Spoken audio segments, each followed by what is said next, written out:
จากบ้านนี้ไปลอยลมน้องจากไปนานคนทางบ้านห่วงหานางจมมีสุขหรือทุกข์ละทมโอ้แอวกลมเงียบหา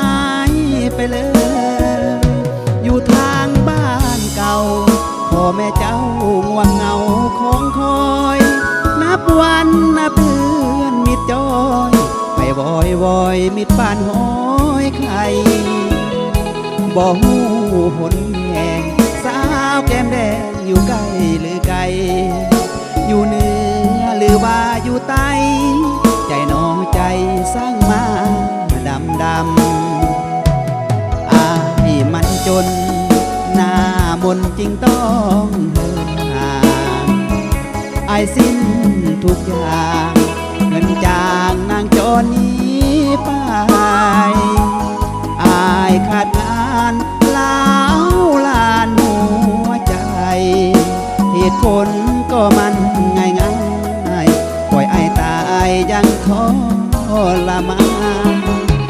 นั่งมองเดือนดาวแสนปวดร้าวสาวห่างมังเมื่อ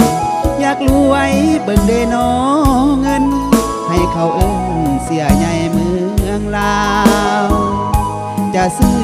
ทุกอย่างซื้อหอดนางผู้ต้องการเงินบ่ต้องให้น้องขาดเคินบ่ให้เดินหนีจากอายไป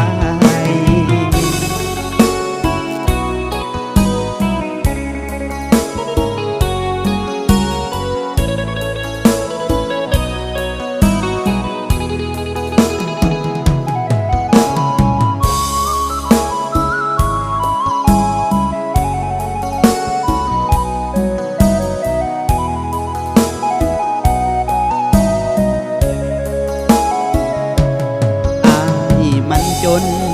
หน้ามนจริงต้องเหินห่าง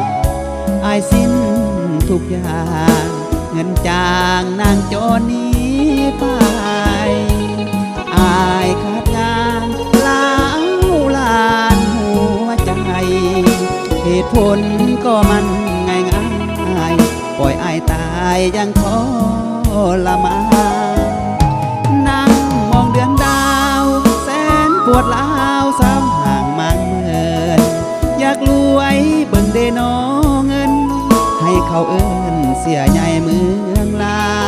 วจะซื้อทุกอย่างซื้อหอดนางผู้ต้องการเงินบ่ต้องให้น้องขาดเคินบ่ให้เดินหนีจากอายไป